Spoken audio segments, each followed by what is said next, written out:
tá bem. tá?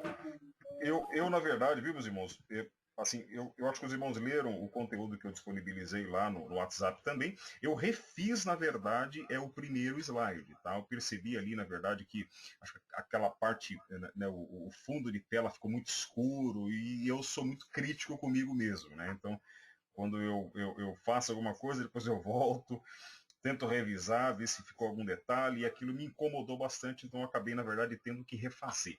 Tá? Então eu espero que os irmãos tenham aproveitado bastante o conteúdo, tá?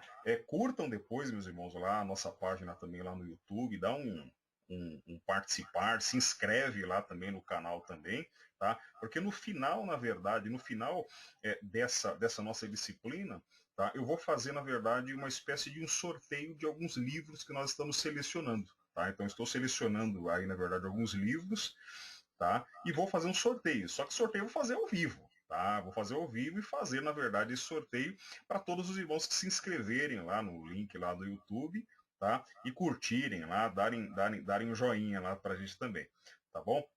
Irmãos, falando um pouco sobre comunicação, tá? Comunicação, na verdade, ela é definida aí, na verdade, no dicionário, tá? E eu utilizo aí o Pri Beraman, né? É um dicionário muito famoso aí, na verdade, um dicionário online, tá? E comunicação, na verdade, ela vai ser definida, né? Ou seja, a arte da comunicação, ela vai ser definida como algo que está presente em todo momento do cotidiano. Né? Ou seja, durante toda a nossa vida, de alguma forma, nós estamos a todo momento traçando os caminhos da comunicação. Né? Então, nós nos comunicamos por palavras, nos comunicamos por gestos, nos comunicamos por mímica, né? Ou seja, a comunicação ela faz parte, na verdade, do cotidiano do ser humano. Tá? Comunicação ela vai ser definida aqui da seguinte, nessa seguinte expressão. A seguinte expressão. Comunicar é pôr em comunicação, né? Ou seja, participar, fazer saber, pegar, transmitir. A arte da comunicação, meus irmãos, ela vai envolver, na verdade, aí, no mínimo 3 pessoas. Né? Vamos chamar, na verdade, aí, o conteúdo de uma pessoa também. Né? Mas a comunicação, ela chega até o ouvinte, geralmente através de um emissor. Alguém que se prepara para transmitir uma mensagem para um receptor final. Tá? Eu puxei aqui, meus irmãos, e nós encontramos hoje, na verdade, né, alguns tipos de comunicação. Tá? E o comunicador, o pregador, né, aquela pessoa que se propõe a palestrar, né, ou ensinar alguma coisa, ela precisa, na verdade, aprender, ela precisa se acostumar com as diversas vertentes que existem de comunicação, ou os canais de comunicação. Perfeito? Nós temos alguns tipos de comunicação que são muito conhecidos hoje. A comunicação verbal, que é essa comunicação que nós estamos tendo aqui. Perfeito? A comunicação não verbal, também chamada de comunicação pictórica. A comunicação escrita, a comunicação conhecida como marketing, né? O marketing, por exemplo, ele busca, na verdade, através de algumas técnicas de SEO e de outras técnicas que estão ali misturadas também, ela busca, na verdade, atrair a atenção de um receptor para vender, para comunicar uma ideia, para comunicar uma ação. Né? Temos hoje a comunicação sendo espalhada pela TV, rádio, né, jornais, revistas, né, e inserimos aí também a internet, né, ou seja, a internet como um grande canal onde a comunicação ela transita de todas as formas. Perfeito? Irmãos, por que falar sobre comunicação é importante? Porque a comunicação, meus irmãos, antes de tudo, ela precisa ser uma comunicação eficaz. Agora, o que é, na verdade, uma comunicação eficaz? Né? O que torna uma comunicação eficaz? Uma comunicação ela pode ser entendida como aquela que transforma a atitude das pessoas. Perfeito? Se a minha comunicação, meus irmãos, ela apenas muda ideias de forma momentânea, né? Mas não engendra, né? Não estimula a mudança de comportamento, né? Essa minha comunicação ela pode ter falhado em algum ponto, né? Em algum momento. Por isso que eu disse para os irmãos, eu sou muito crítico, na verdade, com essa questão de comunicação. Por isso eu tive que refazer. Os irmãos estão vendo que o slide, na verdade, dessa nossa apresentação é um slide um tanto quanto diferente, né, do nosso outro slide. Perfeito. Meus irmãos, só um minuto, tá? Tem alguém chamando a gente aqui.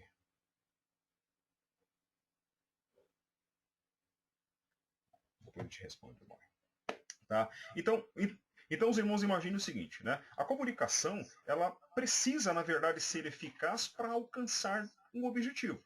Né? Então, se a comunicação ela muda apenas ideias, mas não muda comportamentos, essa comunicação ela precisa ser reestruturada.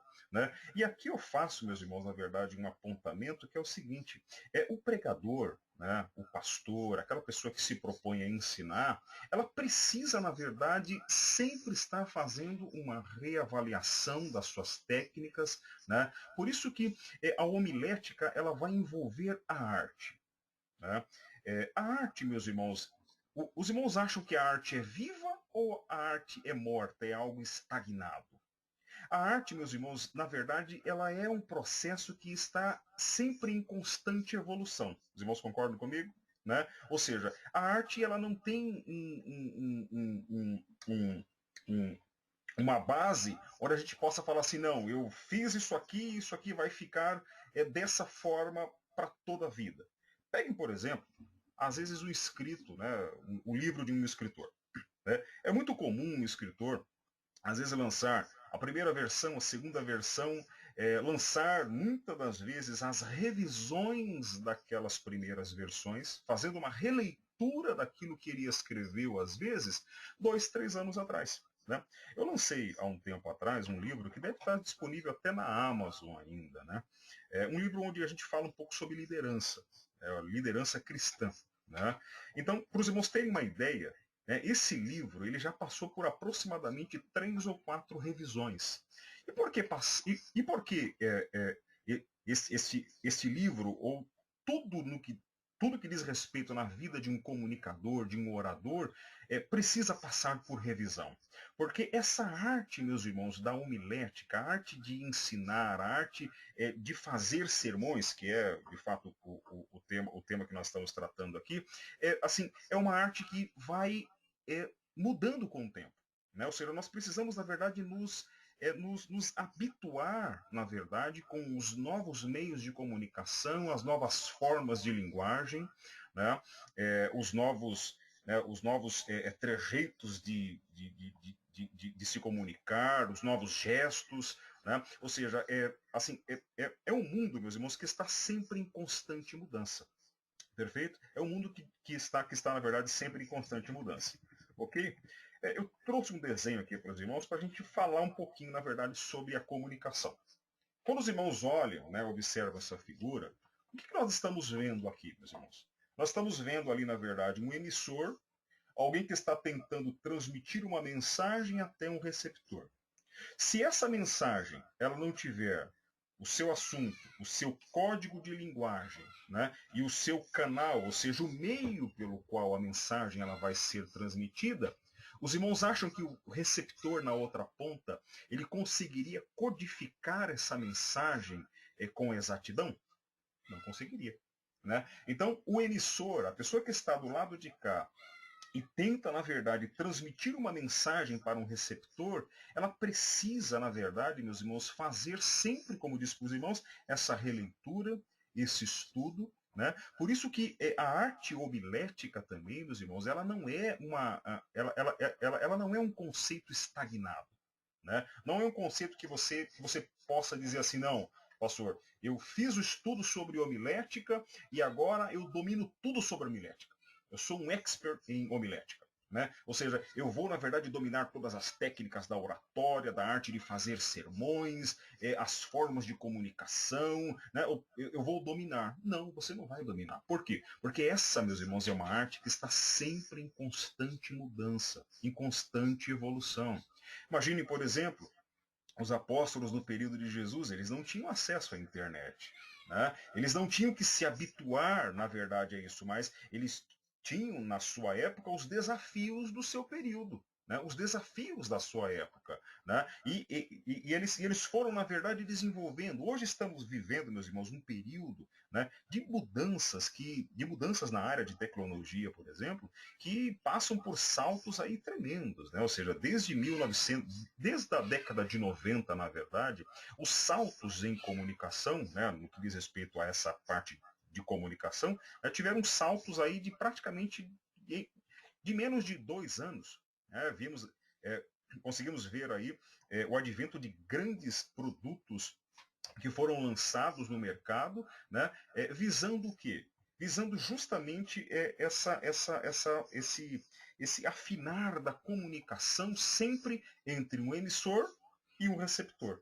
E no meio você tem ali, na verdade, o quê? O assunto, o código, né, ou seja, a forma como essa mensagem vai ser transmitida, se é por escrita, se é por fala, se é por livro, né, ou se por algum outro jeito. Né? Então, o que os irmãos precisam entender, né, é que nessa figura que os irmãos estão vendo, tá, nós estamos vendo aí, na verdade, duas pessoas que tentam se comunicar. E essa comunicação, de fato, ela precisa ser eficaz, ela precisa ser clara, ser transparente e ser sucinta. Para quê? Para que não se crie, na verdade, na outra ponta, distorções na mensagem. Perfeito? Eu deixei ali uma pequena regra de ouro ali, tá? Que é muito importante, meus irmãos, principalmente para quem ensina, para quem palestra, para quem é um pastor, para quem é um obreiro, né? É muito importante que o comunicador ele saiba ouvir. Ele saiba ouvir os trejeitos do seu receptor, né? Como essa mensagem está chegando, né? Ou seja, através de feedbacks, né? Ou através, né, do campo visual. Né? Esse emissor, meus irmãos, que no caso aqui nós estamos falando aqui, na verdade, de pessoas que estão aí se preparando, na verdade, para pregar, estão se preparando aí para escrever talvez livros, para serem, na verdade, transmissores de uma mensagem divina aos homens. Perfeito? Inclusive, nesse mês, meus irmãos, ainda, tá? Depois no final dessa aula, eu vou estar passando para os irmãos, nós vamos ter um desafio muito grande, porque o cerne, na verdade, dessa nossa disciplina, né, é homilética. Né? E por ser homilética, nós vamos falar um pouco também aí sobre, né,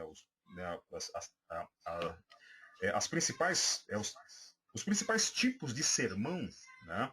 E eu vou desafiar, na verdade, eu já desafiei todos vocês, eu não sei se vocês leram lá, na verdade, as orientações que eu passei para todos lá no PDF, né? Quantos de vocês conseguiram ler lá essas instruções lá, meus irmãos? Que eu passei para vocês, onde, na verdade, eu desafiei vocês lá para lerem um texto bíblico e tentarem, na verdade, memorizar esse texto. Quantos irmãos leram essa informação que eu passei para os irmãos lá no grupo? Eu li. Leu? Ótimo, perfeito. Tá? Eu espero que todos leiam. Tá? Eu espero que todos leiam, né? Porque acho que é um desafio muito bacana. Tá? Os irmãos nós vamos ter a oportunidade aqui, meus irmãos, de tentar construir, na verdade, um sermão. Perfeito? Na verdade, nós estamos nos preparando, na verdade, justamente para esse fechamento. Né? Que é onde o comunicador ele vai se preparar para construir, né, o esboço da sua mensagem. Ele vai estruturar, na verdade, a forma de começo, meio e fim, ou seja, a aplicação dessa mensagem ao público final, onde ele vai, na verdade, fazer o desafio para que a pessoa, de fato, incorpore, compreenda aquilo que ele está transmitindo. Amém? Então, quem não leu, volta lá no grupo e dá uma lida lá, tá? E se tiverem dúvidas, vocês voltem a falar comigo. Meus irmãos, nós vamos ter, na verdade, tá, dois termos, e eu optei, na verdade, em definir esses dois termos, tá, para tentar explicar um pouco melhor, tá, o o que é a oratória? Né? A oratória, na verdade, ela é o quê, meus irmãos? Ela é a arte de falar em público. Perfeito? Tá? De forma estruturada e deliberada, com a intenção de fazer o quê? De informar, de influenciar, né? De chamar a atenção, de movimentar alguém, né? Ou uma massa, né, de pessoas, né, um grupo de pessoas, tá? Para atender geralmente a um desejo do orador. Né? Então, o orador, aquela pessoa que vai diante de um público, né, ela tem, na verdade, a intenção de influenciar. Amém? Tá? Ou seja, o seu desejo é influenciar. Porém, nós vamos ver que a oratória ela também é acompanhada da retórica. Né? A retórica, meus irmãos, na verdade, ela se apresenta como o quê? Tá? Os dois termos, na verdade, eles são muito semelhantes. Tá? Eles são muito semelhantes entre si. Mas eles vão se definir, na verdade, da seguinte forma. A retórica é a arte da eloquência, a arte de bem argumentar, a arte da palavra. Né? Ou seja, um orador, tá? Ele necessariamente ele não precisa ser ter uma boa retórica, né? Se bem que para você alcançar, na verdade, uma boa oratória, você precisa ter essa arte da boa construção das palavras, da boa arte de saber integrar as palavras de forma correta. Perfeito? No slide seguinte, eu mostro para os irmãos, na verdade, qual é a diferença, na verdade, entre retórica e oratória. Perfeito? Preste bem atenção. Retórica, na verdade, ela se refere a como usamos a comunicação, independente de ter público ou não. Perfeito? Então, assim, para eu tecer um argumento retórico, eu não preciso necessariamente ter um público. Por quê? Note bem, um texto escrito, um jornal, uma coluna de alguma reportagem, tá? Uma apresentação de um livro, ela não é uma apresentação oratória, ela é uma retórica.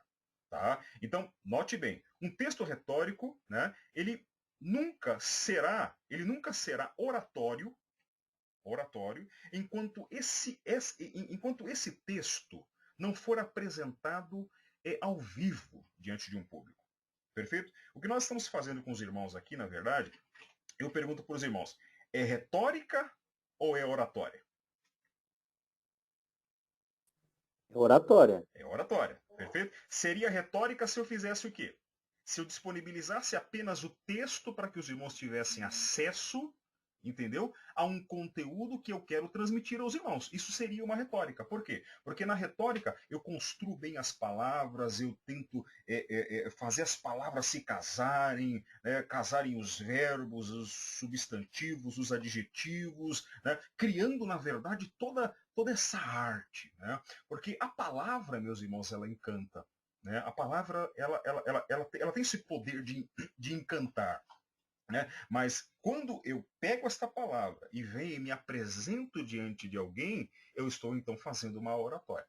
Tá? Note bem o seguinte, pois bem, aquele que usa de retórica, ainda que não se dirija a algum público ao vivo, em pé, diante dele, falando, pode demonstrar habilidade com as palavras. Neste caso, pode ser um escritor, como diz para os irmãos, um escritor de coluna, uma revista, um comentarista, um especialista, um consultor. Essa pessoa, ela não precisa ou não necessita de habilidade de falar em público. Né? Quantos irmãos já viram pessoas que são assim, que conseguem, na verdade, escrever, consegue argumentar, na verdade, sobre um assunto, sobre um tema, escrevendo, mas não consegue, ou seja, ele congela na hora de falar em público. Tá? Irmãos, algumas pesquisas dizem que falar em público, o nosso pastor Samuel Torralbo, aqui, ele vai dizer o seguinte, ó, se os irmãos tiverem como acompanhar, ele vai falar aqui, na verdade, na página de número 29, que entre os 10 maiores medos da humanidade, sabe quem é que está lá no topo? A arte de falar em público. Por quê? Porque falar em público, meus irmãos, na verdade, envolve, na verdade, uma série de técnicas. E essas técnicas, meus irmãos, na verdade, elas precisam ser trabalhadas todos os dias. Essas técnicas, elas precisam ser moldadas, elas precisam ser testadas, né? Um orador, meus irmãos, ele pode, na verdade, aperfeiçoar essa técnica, tá? Todos os dias, aprendendo em palestras, ouvindo outros pregadores, ouvindo outros palestrantes, tentando desenvolver também, né, às vezes alguma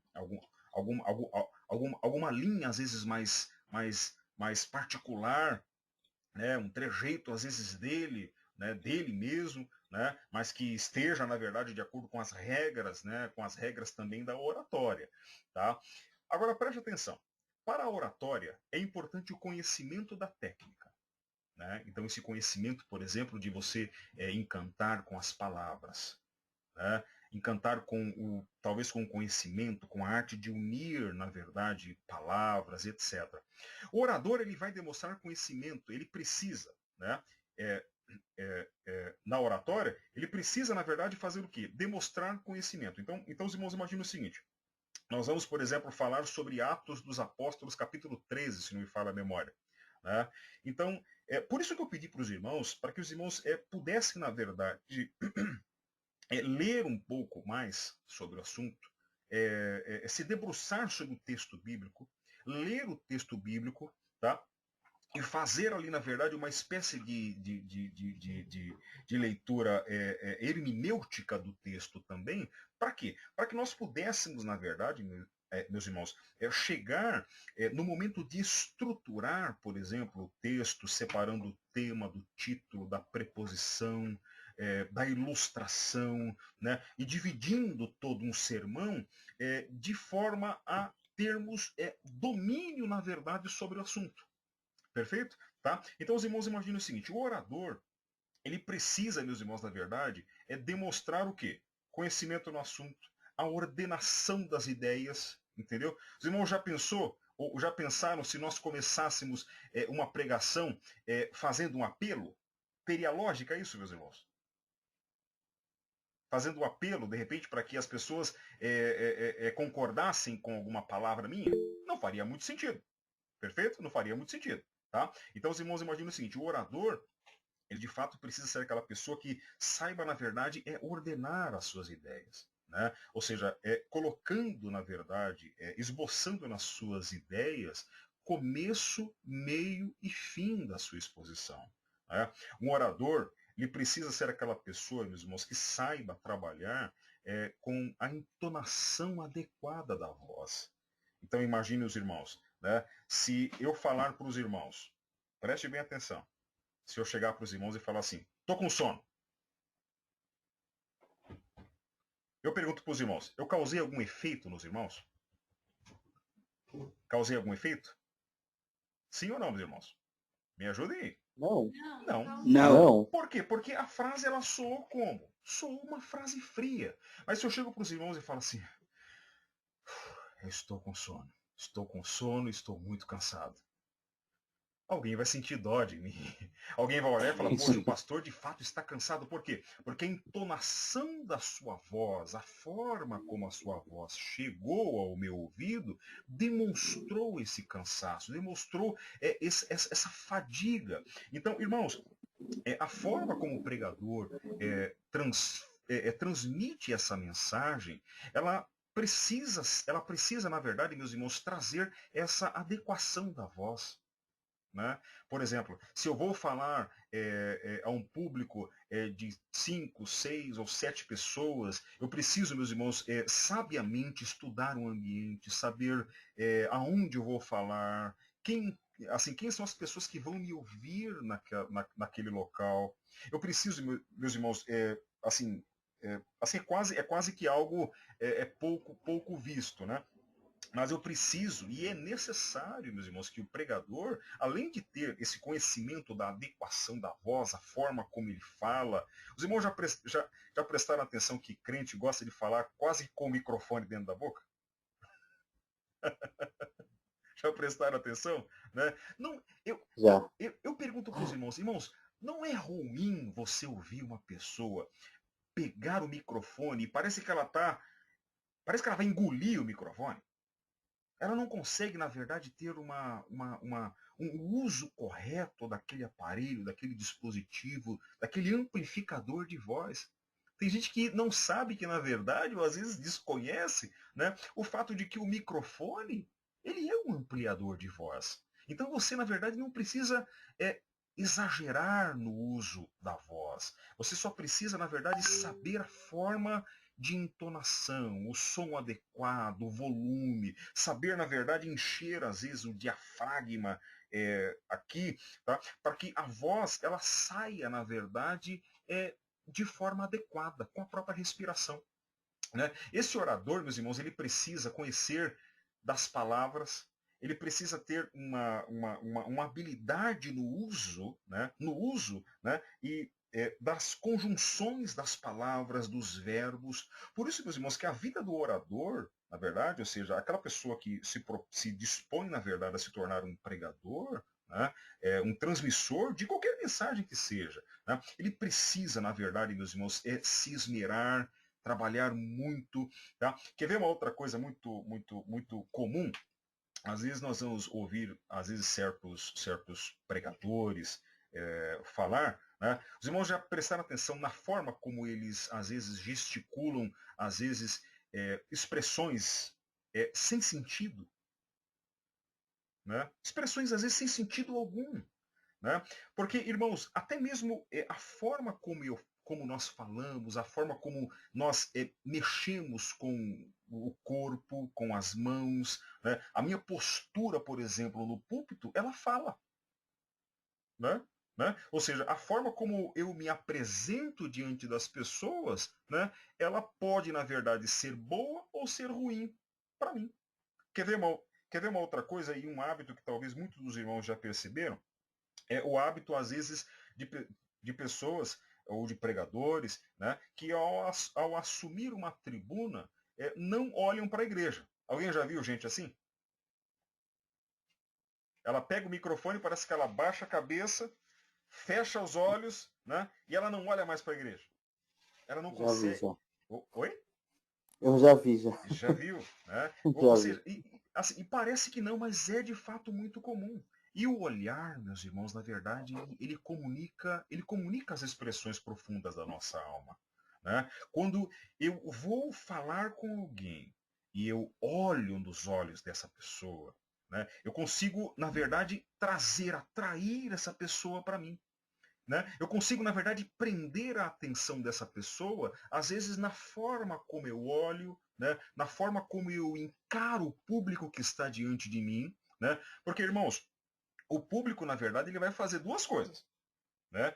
Ou eles vão, na verdade, te aceitar, né? E o pregador ele vai se sentir de fato aceitado, né? Pelo olhar, pela forma como as pessoas o encaram, né? Ou de fato ele vai se sentir de fato rejeitado e a vontade dele vai ser não ver a hora de acabar os minutos para ele sair dali. Né? Por quê? Porque ele acabou, às vezes, ele não conseguiu, na verdade, atrair a atenção desse ouvinte. Ele não conseguiu atrair a atenção desse receptor. Perfeito? Tá? Porque esse orador, antes de tudo, ele precisa fazer o quê? Ele precisa atrair, manter a atenção. Irmãos, e manter a atenção de pessoas não é fácil. Manter a atenção de pessoas, meus irmãos, é difícil. Por quê? Porque para manter a atenção das pessoas, você de fato precisa trabalhar com arte. Né? Você precisa ser um artista. Você precisa saber produzir, saber encantar, saber falar, né? Saber jogar as palavras certas, né? Saber apresentar as palavras corretas, de sorte que o ouvinte que está aqui na outra ponta, a expectativa dele qual que é? Poxa, qual é a próxima palavra que esse pregador vai falar? Né? O que vem agora? Né? Qual é a ilustração? Qual é o sentido da palavra? Né? Então, é muito importante, meus irmãos, que um pregador, né, que o aluno, na verdade, de homilética, ele saiba, na verdade, explorar, na verdade, todas essas técnicas. Né? Ele saiba explorar todas essas técnicas. Tá? Para a retórica, tá? Vai necessitar fundamentalmente do recurso das ideias e da capacidade de persuadir pelas palavras. Tá? Um bom orador, ele poderá ser também um bom retórico. Né? Juntando estas duas coisas, né? Juntando essas duas habilidades, tanto a arte retórica, que é justamente essa arte de saber argumentar ou saber trabalhar propriamente dito com as palavras, né? Juntamente com a oratória, que é essa técnica da apresentação de tudo isso, né? Você vai ter, na verdade, uma boa, assim, você vai conseguir, na verdade, desenvolver uma boa comunicação, vai atrair, na verdade, uma boa atenção para você, né? E vai conseguir chegar, na verdade, ao seu objetivo, que é o quê? Que é ser um bom comunicador, né? Que é transmitir uma mensagem limpa, né? Uma mensagem sem interrupções, né? Uma mensagem que chegue, na verdade, ao coração daquela pessoa e aquela pessoa consiga, na verdade, ouvir aquilo, filtrar aquele conteúdo, entendeu? E tomar a decisão. Né? Porque assim, nós somos os palestrantes, mas nós não podemos, mas nós não tomamos a decisão pelo emissor. A nossa capacidade, a arte do lado de cá é fazer o quê? É preparar um bom material, dar um início, fazer uma introdução, colocar o corpo, né, um texto no meio do corpo, desenvolvendo, na verdade, os nossos principais pontos e fazer uma aplicação final, no qual eu espero o quê? Eu espero, na verdade, como um pregador, como um palestrante, que as pessoas se encantem, na verdade, pelo que eu estou dizendo e aceitem, de fato, aquilo como uma verdade. Né? Obviamente, para isso, eu preciso, na verdade, fazer o quê? Eu preciso dominar o assunto no qual eu estou tratando. Né? O pregador, meus irmãos, quando nós falamos aqui, na verdade, da homilética ou da oratória, na verdade, né, nós estamos falando de alguém que tem como ferramenta principal de trabalho, né, e de onde ele extrai a sua mensagem, né,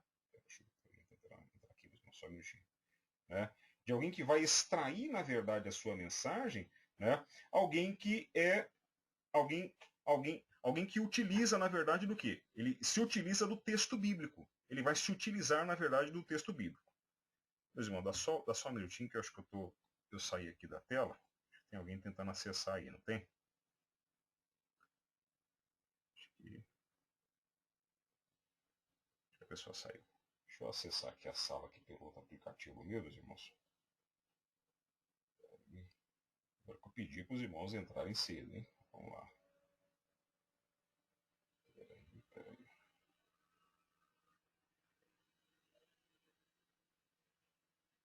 eu acessar a sala aqui com outro usuário.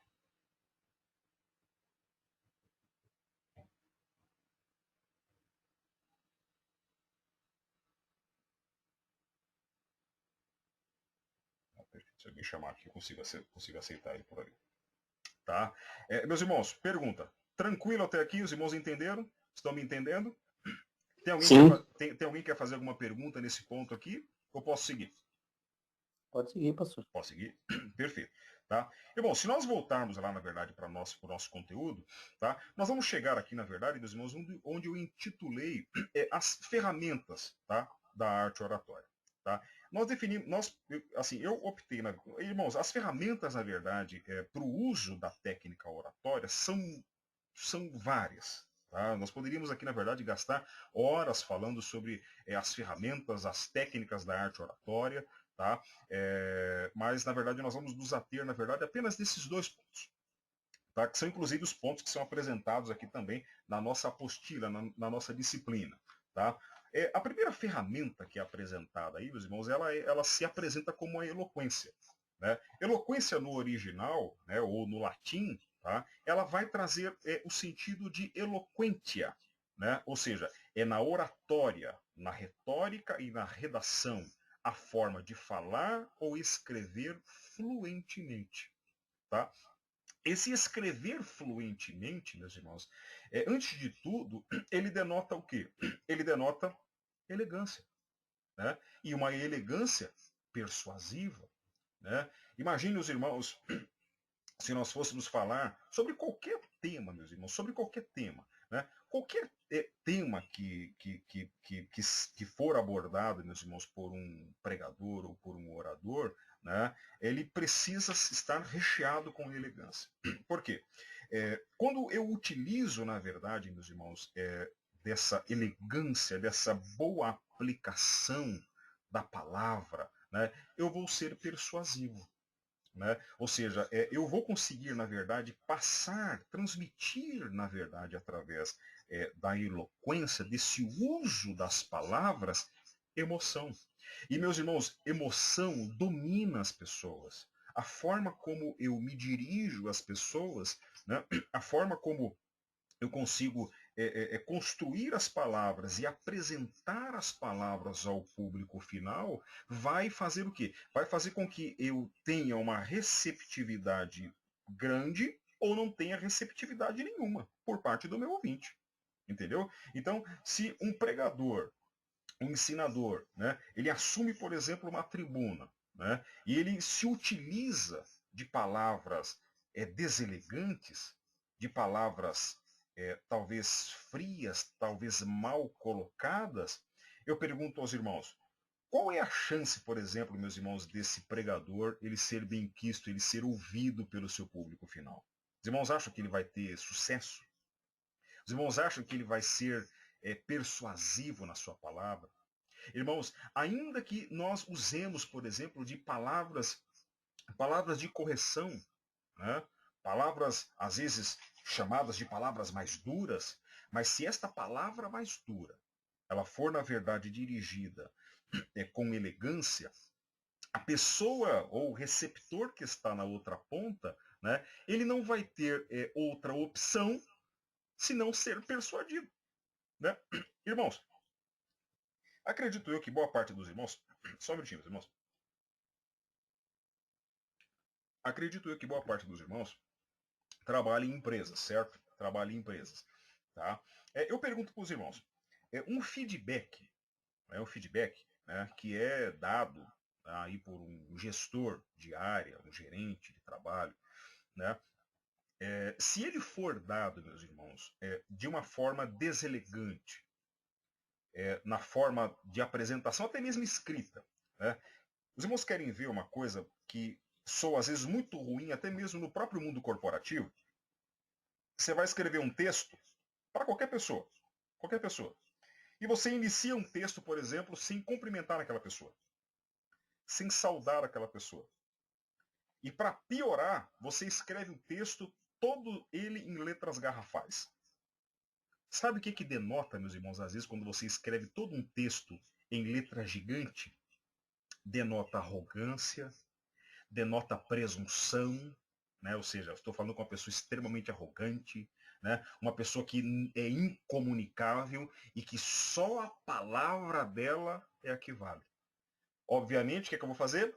Eu vou cruzar os meus braços e quando eu cruzo os meus braços, eu deixo, na verdade, de ouvir o que aquela pessoa está falando. Né? Eu deixo literalmente de ouvir o que aquela pessoa está falando. Né? Então, o bom pregador, o bom palestrante, ele precisa, meus irmãos, de fato dominar, saber dominar a arte de falar bem, a arte de mexer com as emoções através da eloquência. Tá? Essa eloquência, meus irmãos, ela vai incluir, ela vai envolver naturalmente também, tá? Ela vai envolver o uso da linguagem. Né, o uso da linguagem, aquilo que eu acabei de dizer aos irmãos, né, o uso das expressões, né, o uso dos gestos, a postura. Né, um bom palestrante, meus irmãos, ele precisa, na verdade, saber a forma ereta, às vezes, de sentar ou de ficar em pé, né, de saber gesticular, né, porque o corpo, né, como diz aí o nosso pastor Samuel Torralbo, né, o nosso corpo fala nos gestos expressões e posturas são tão importantes quanto as palavras ditas durante um sermão. Os irmãos já imaginam se eu subo no púlpito, por exemplo, dos irmãos para falar sobre esperança. Vou falar sobre esperança. E como eu fui convidado, na verdade, meus irmãos, para falar sobre esperança, eu subo no púlpito com a cabeça baixa, com os dois braços não eretos, na verdade, sobre os meus ombros. Eu subo no púlpito com um olhar triste. Eu subo no púlpito com um olhar, às vezes, com o rosto franzido, né? O que os irmãos acham, por exemplo, que as pessoas que estão ali esperando ouvir uma palavra de esperança, o que essas pessoas elas vão, na verdade, sentir, meus irmãos? O que é que os irmãos acham? Abra o microfone aí um pouquinho para mim.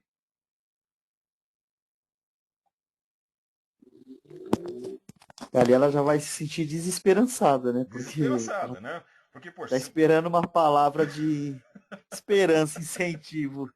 E a pessoa sobe dessa forma, é um balde de água fria, é né? um balde de água fria. Então, meus irmãos, nós vamos entender que a linguagem corporal, para quem prega, ela é importante.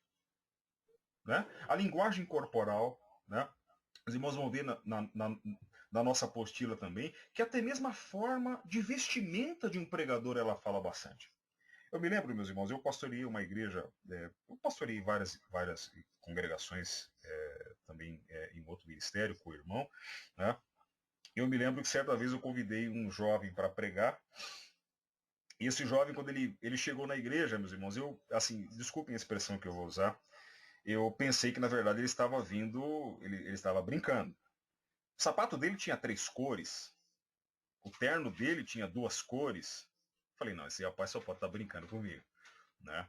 E meus irmãos, e por incrível que pareça, eu nunca passei tanta vergonha na minha vida. Esse jovem ele veio, entendeu? E você percebia, quem está sentado às vezes percebe literalmente a expressão das pessoas ao ouvirem aquele palestrante falar. Sabe quando a pessoa, na verdade, ela está querendo rir sem dar risada? Né? Por quê? Porque o pregador ele começa, na verdade, a encantar as pessoas, né? Ou seja, a atrair a atenção para aquilo que ele quer falar, até mesmo pela forma de vestimenta com a qual ele chega para se apresentar. Entendeu? Tá? Ou seja, um pregador ele precisa, na verdade, saber trabalhar toda essa linguagem, toda essa elegância, né? Tanto corporal como dos gestos, da fala, um bom penteado de cabelo, uma barba às vezes bem feita, né? Ou seja, a forma como ele vai se apresentar diante das pessoas, ela chega às vezes à frente. Né? O nosso pastor Samuel Torralbo, ele vai inclusive falar também, meus irmãos, acerca da própria vida pessoal, às vezes do orador. Né? Ou seja, quando uma pessoa ela é convidada, por exemplo, para pregar em algum lugar, né? Alguns anos atrás, isso talvez fosse impossível, né? Mas se você, por exemplo, me convidar para pregar na sua igreja, né? Os irmãos, obviamente, vão entrar lá e vão querer conhecer as minhas redes sociais, vão acessar Facebook, vão acessar Twitter, né? Vão acessar LinkedIn e outros canais. Com qual intuito? Poxa, eu quero saber quem de fato é esse pastor. Eu quero saber como é que ele anda. Eu quero saber como é que ele fala com as pessoas. Eu quero saber quais são os círculos de amizade com ele. Por quê? Porque, irmãos, às vezes, aquilo que nós não falamos fala muito mais do que aquilo que eu falo em cima de um púlpito. Por isso, às vezes, é muito comum você perceber que certos pregadores, por mais que falem bem e tenham, às vezes, uma boa retórica e uma boa oratória, eles são, na verdade, negligenciados. Ou seja, as pessoas às vezes estão ali, mas no fundo do seu coração elas não conseguem absorver aquela mensagem. Por quê? Porque às vezes a pessoa está falando uma coisa de púlpito, ela está pregando, ela está ensinando uma coisa, mas você, né, hoje, internauta que tem acesso à internet, você consegue, na verdade, saber quem de fato é aquela pessoa. Né? Como ela anda, né? Se aquilo que ela fala condiz com a linguagem que ela está utilizando no púlpito. Né? Porque nós, meus irmãos, como servos de Deus, nós não temos, na verdade, duas extensões de vida. Eu não sou uma pessoa, eu não posso ser, principalmente nós que somos pregadores, irmãos que são pastores, são professores de escola bíblica dominical, né, estão almejando, na verdade, o ministério. Eu não posso jamais ser uma pessoa na igreja e ser uma pessoa na minha vida particular, uma pessoa diferente. Não. Né? Ou seja, eu preciso ser uma extensão. Né? Por quê? Porque através da minha vida, através do meu testemunho, né, eu vou falar também com as pessoas. Eu vou comunicar, eu vou transmitir ideias, eu vou transmitir conceitos. Tá? Quando nós olhamos, meus irmãos, o nosso exemplo, aqui eu separei Jesus, na verdade, como um dos nossos primeiros exemplos, na verdade, de oratória e de retórica. Né? Lucas capítulo 4, do 17 ao 22, o texto vai dizer assim: Então lhe deram o livro do profeta Isaías, e abrindo o livro, achou o lugar onde estava escrito: O Espírito do Senhor está sobre mim, pelo que me ungiu para evangelizar os pobres, e enviou-me para proclamar libertação aos cativos e restauração de vista aos cegos, para pôr em liberdade os oprimidos e apregoar o ano aceitável do Senhor. Tendo fechado o livro, devolveu-o ao assistente e sentou-se, e todos na sinagoga tinham os olhos fitos nele. Então passou Jesus a dizer-lhes: Hoje se cumpriu a escritura que acabais de ouvir. Todos lhe davam testemunho e se maravilhavam das palavras de graça que lhe saíam dos lábios, e perguntavam: Não é este o filho de José? Irmãos, a forma como eu li esse texto também, ela também fala bastante. Então preste bem atenção. O orador, ele precisa, meus irmãos, saber, na verdade, como dissemos no tópico passado, ele precisa saber trabalhar a sua entonação, a sua linguagem, né, a sua respiração. Os irmãos já prestaram atenção que tem gente que às vezes vai ler um texto bíblico, a impressão que dá é que ele vai desmaiar. Né? Ou ele vai desmaiar, ou ele está cantando uma música de niná para você dormir. Né? Porque, irmãos, a arte de mexer, na verdade, com a palavra envolve emoção. Se eu vou ler um texto bíblico para os irmãos e não consigo colocar nesse texto vida, eu não consigo colocar nesse texto movimento, as pessoas elas não vão perceber, na verdade, talvez, o sentido daquilo tudo. Ela não vai sentir emoção. Vai ser, na verdade, o que? Um texto frio. Os irmãos já pensaram se eu lesse, esses versículos da seguinte forma? Então lhe deram o livro do profeta Isaías e abriu no livro, achou o lugar onde estava escrito: O Espírito do Senhor está sobre mim, pelo que me ungiu para evangelizar os pobres, e enviou-me para proclamar libertação aos cativos e restauração de vista aos cegos, para pôr em liberdade os oprimidos e apregoar o ano aceitável do Senhor. Note que Jesus, meus irmãos, ele é tão estratégico, na verdade, na sua forma de apresentação, que ele vai tomar o livro e ele vai ler. E quando ele lê, parece que ele faz uma pausa no livro. Parece que ele faz uma pausa na leitura e as pessoas que estão ao redor, eles param e ficam o quê? O texto vai dizer, eles ficam maravilhados das palavras de graça que lhes saíam dos lábios. A palavra, na verdade, graça aqui, ela tinha dois sentidos, né? Graça no sentido de transmitir, na verdade, essa graça salvífica, talvez, de trazer esperança a quem estava ouvindo, e graça também na forma como era transmitido. Porque quem esperava alguma coisa, ou uma palavra lida de tal forma do filho de um carpinteiro? Mas o filho do carpinteiro, Jesus Cristo, o Deus homem, né, ele soube, na verdade, utilizar, na verdade, esse artifício da arte oratória para fazer o quê? Para atrair as pessoas a si.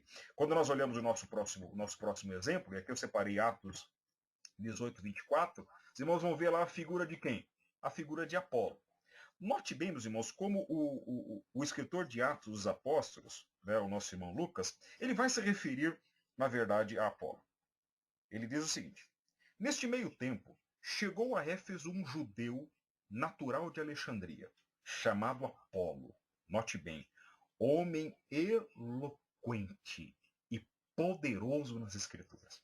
Note que o Dr. Lucas, na verdade, ele vai unir a eloquência com o poder das Escrituras. Ou seja, era um homem que dominava as Escrituras. Ele era talvez um amante das Escrituras. Ele lia as Escrituras. Ele desenrolava, na verdade, as Escrituras com habilidade. E, além disso, era o quê? Ele era eloquente. Ele era um estudante, um teólogo como você, né? Mas ele também soube trabalhar a eloquência. E o texto vai dizer o seguinte: ele era instruído no caminho do Senhor e, sendo fervoroso de espírito, falava e ensinava com precisão a respeito de Jesus, conhecendo apenas o batismo de João. Ele começou a falar ousadamente na sinagoga. Entendeu? Então, percebam aqui, meus irmãos, que todos nós, na verdade, somos, na verdade, desafiados a fazer isso todos os dias. Tá? Eu me lembro, na verdade, de um... parece que foi... nós tivemos, na verdade, na história... Eu vou depois aqui puxar e eu estou ruim de cabeça hoje. Tá?